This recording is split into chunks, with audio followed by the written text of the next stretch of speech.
Welcome to a bad recap of the Minecraft movie. Or technically it's called a Minecraft movie, but that sounds really stupid. If you enjoyed this video, please do leave a like and subscribe if you aren't already. Do it, or I'll go back to making Minecraft videos. Yeah, feel my wrath. You can't do this to me. The movie starts with the creation of the Minecraft world. Oh, my game crashed. Anyway, this is... As a child, he yearned for the and once grown up, he turned from a into a Within the caves, he found the cube, and the other less cool cube, and when combined, the two artifacts opened a portal to a new dimension, the overworld. A world made of blocks with infinite creativity, where he immediately begins, well... placing blocks and shit, 'cause I'm in Minecraft. Oh, look at all the cool stuff he built. Whoa, Steve, I was gonna build a farm there. He tames a dog, names him Dennis, and continues to build his world, until one day they stumble upon a ruined portal. Steve fills in the last block of obsidian and whips out flint and steel, igniting the portal and entering the Nether. A fiery, desolate wasteland, a fallen kingdom, ruled by Malgosia and her army of gold-hungry piglins. She wants the cube so she can travel to the overworld and pillage it of all its gold. Or to put it into context, the Nether is America, the overworld is the Middle East, gold is obviously oil, and the cube is 9/11. In order to save the world he loves, Steve tells Dennis to take the cube and hide it somewhere on Earth, while he stays behind and gets captured. Now, you may think this plan makes no sense. And you're right, the piglins try to chase Dennis into the overworld, picking up his collar that somehow came loose. But piglins start to melt when in the overworld, much like me in a rehab center, so they're forced to retreat back to the Nether. Dennis makes it to Earth and hides the cube under Steve's old bed. The portal is deactivated, the overworld is saved. Dennis is just chilling now, I guess. A few years later, we meet Garrett, a washed-up video game pro who's just like me. As in, he's broke and about to be evicted. He heads to a storage unit auction to try and make some money. Whoa, play that back. Again? Oh, give this man an Oscar. Oh, look, the whole gang's here. You got Dan TDM, Aphmau, LD Shadow Lady, the Redstone guy. Oh, where are his popular MMOs? Garrett drops $900 on a unit that turns out to be full of garbage. Kind of like France? He loads the junk into his car, including the two artifacts, and heads back to his shop, when all of a sudden his engine explodes. Is he driving an Aston Martin? Yeah, retire the car. Smoke. Meanwhile, Henry and Natalie are moving into town after losing their mother. I hope they find her soon. They meet with a real estate agent, as opposed to a fake estate agent, and move into their new home. Wow, that jar is lame as fuck. I would smash it. Oh, it's from their dead mum? Don't care. The next morning, Henry's heading for his first day of school, so Natalie bakes him some tater tots to hand out and make friends. I don't know about you guys, but I would bully the new kid handing out tater tots. Leave a comment if you agree. There's like 10 more minutes before the Minecraft movie becomes the Minecraft movie, so I'm just gonna speedrun this next part. I sure do hope no one does any advanced math to prove I've faked it. My dad said math has been debunked. Oh, sweet. Henry's school, stop at Garrett's. Cool cube, meet Garrett. Weird Garrett, almost scammed by Garrett. Garrett wants the tots, don't care. Leave tots, go school, meet vice principal, hot. Divorced, even hotter. First class, art, yuck. Draw food, what the Henry? Argue about rockets, build jetpack to prove point. Dickhead cuts red wire, giant explosion, no survivors. I lied. Jetpack brokey, fight towards factory. Mr. President, they've hit Chucky the potato chip. Hot vice principal wants to meet Guardian. Minecraft reference. Scared of sister, cool weird Garrett guy, offer $26. Garrett comes, so do I. Garrett shop, jetpack schematics. Garrett calls him creative. Minecraft reference. Henry throws his book. Minecraft reference. C cube, read note. Warning, lame. Treasure, epic. Combine artifacts. Sister worried, missing brother. Cool agent, track Henry. Somehow. Old mineshaft. Cube guiding. Sea portal. Sister arrives. Cube gives sucky. Dragged into Minecraft. Oh, finally, Minecraft. What the heck? While they're distracted by the beauty of this new world, a random villager approaches the portal. Look at this loser, green coat. You guys know what that means, right? He's unemployed. Me for real. He steps through the portal and enters the real world. I wonder what tomfoolery he'll get up to. Identity theft, credit card fraud, only time will tell. Oh, there goes Dennis. Godspeed, soldier. Meanwhile, in the Nether, a piglin child shows Malgosia a lovely drawing. Oh, the innocence of childhood. House. What the? The piglins then learn that the cube has returned to the overworld. They order Steve to retrieve it for them, but he refuses because they're evil and stuff. Until Malgosha pulls out Dennis's collar, claiming they've captured him, which is lying. They can't do that. Anyway, Steve must now follow their commands to save his dog, putting the entire overworld at risk just for his friend. Real. I'd burn down an orphanage to protect my dog. Don't make me prove it. Back in the overworld, night has quickly fallen. I sure do hope they don't try to go mining. A legion of undead creatures begin to attack the group, causing them to flee. Garrett falls into a pretty good hiding spot, while Henry runs into a tree. You can't break blocks by running into them, but he's hacking! Henry starts placing blocks and building a tower to keep the others safe, unaware that the cube has been left out in the open. Garrett meanwhile emerges from the ground only to be ambushed by a creeper. Oh man. Swarmed by zombies, he makes a break for Henry's tower, picking up the cube on the way. God, nice job, Garrett. We gotta keep that thing safe. Nope, you're getting banned for that one, stop trolling. After knocking for a while, Henry lets him into the tower, but a horde of zombies follow. Outnumbered and cornered, all hope seems lost. Until Steve arrives. He fends off the gang of zombies with ease, keeping everyone safe until sunrise when the remaining enemies burn to a crisp. He then asks the others to hand over the cube. But with the outer shell shattered, the cube is as useless as Anne Frank's drum set. So Steve says they have to find a replacement in the Woodland Mansion. He'll help them retrieve it, but after they return home, they have to give the cube to him. So what are you gonna do with it? None of your concern! Oh my god, he's gonna f the cube. Back in the real world, the unemployed villager almost gets hit by a car. Oh no, not again. What do you mean again? The vice principal is very apologetic of her attempted vehicular manslaughter, and invites the villager to dinner so he won't sue her. It should have been me, not him. Cut to Malgosha, who calls on the assistance of her most loyal commander, General Chungus.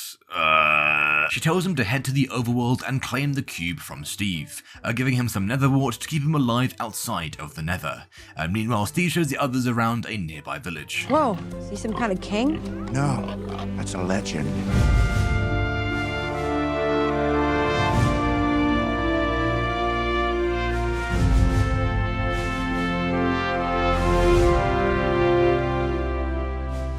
Steve shows off his sweet loot before showing them the, what is that thing? This is a crafting table. Oh, of course. He demonstrates the process of crafting before letting Garrett and Henry give it a go.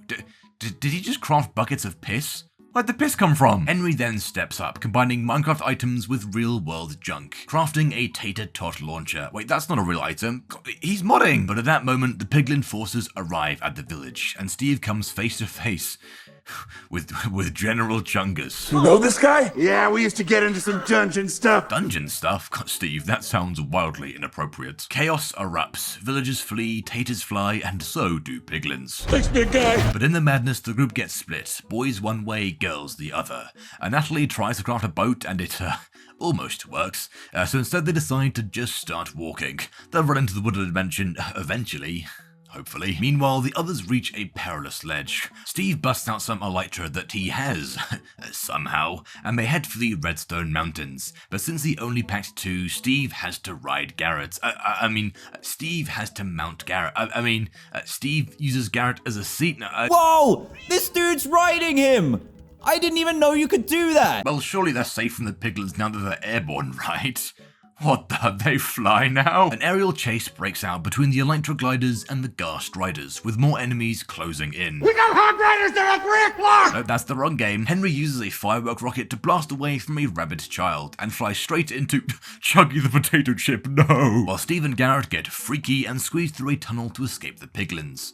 Steve is hungry, so grabs some cake, but Henry crashes into them, sending them spiraling towards the ground. Oh, look at those cute pandas, how adorable.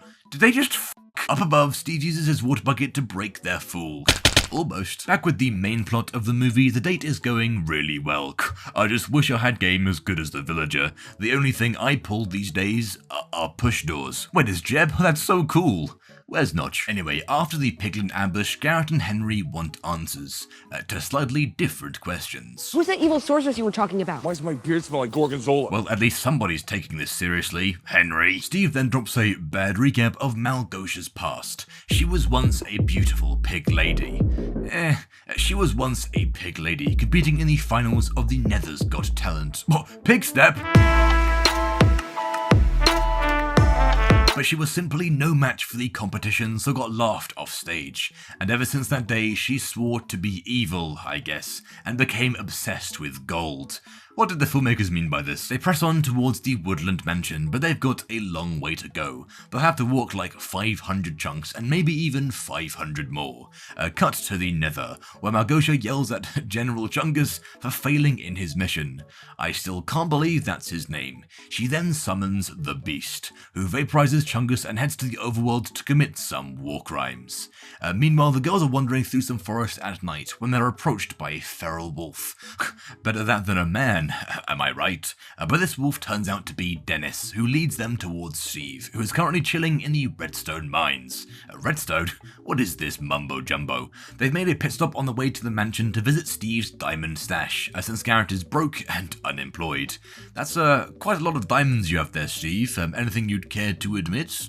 Anyway, Garrett's celebration is cut short when Steve hears the Beast approaching. They make a break for the minecarts and blast off down the track, narrowly escaping the Great Hog who gets caught in Steve's creeper farm. It's not really a farm, Steve, you're just breeding tactical nukes. What does this man have planned?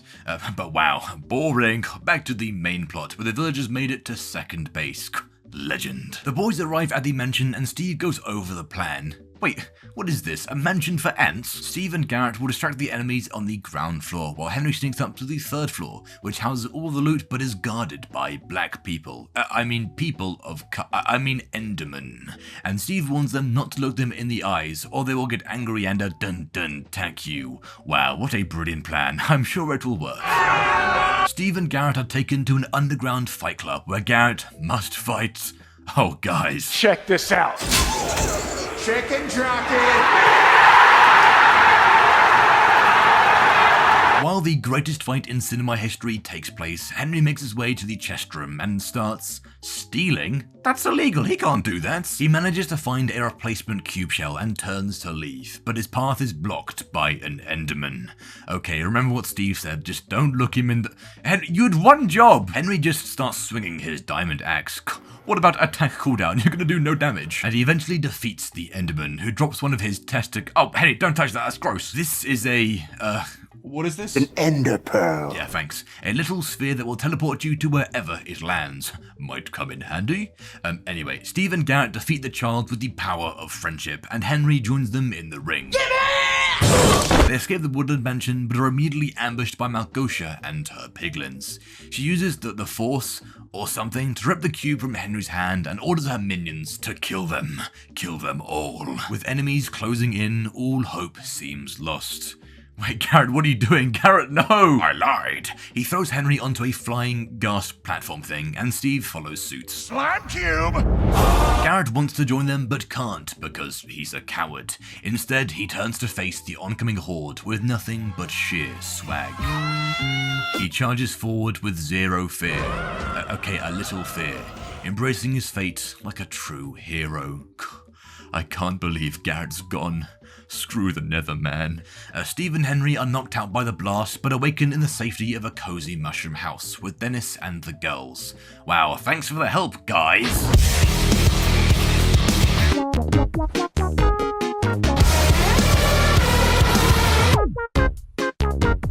Cut to the piglins. Atop a towering obsidian spire, they activate the cube. A surge of dark energy erupts into the heavens. The sky cracks open, and the sun is swallowed behind a curtain of dark fog. A deafening roar echoes across the land as the barrier between worlds collapses.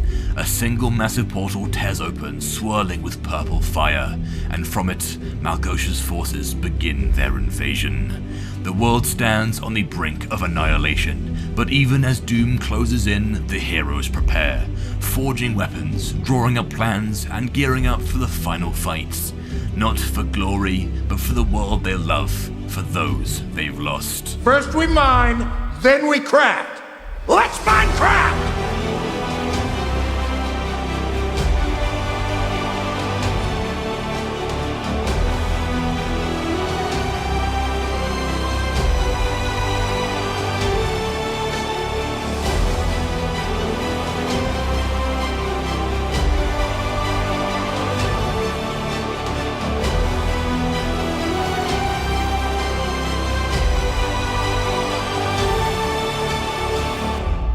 Using his tater gun, Henry launches his enderpearl up to the cube, the source of the invasion. But the beast unleashes a blast of energy, sending him plummeting towards the ground. No f***ing way! I guess his death was greatly exaggerated. They launch some fireballs at the obsidian tower, dislodging the cube and stopping the invasion. The dark smog lifts, the portal collapses, and Malgosia's army crumples into decaying pork. The overworld is saved. Steve approaches Malgosia, wielding his sword, his diamond sword. She's like, Come closer, there's something I need to tell you. Do you have a little knife that you're gonna try to stab me with? No? Fine. I lied. Come on! and with that she perishes from her wounds, I guess, or maybe just pure embarrassment. Anyway, they all return to the real world, even Steve, and blah blah, I don't care. The only thing that matters is that these two are in love. And the movie ends. Great movie. I enjoyed the part where Malgosia invaded the Middle East, or whatever, and my favourite character was easily... no, I always do this part, you decide. But yeah, if you enjoyed this recap, be sure to leave a like, subscribe, and hit that bell so you don't miss the next one. Thank you ever so much for watching.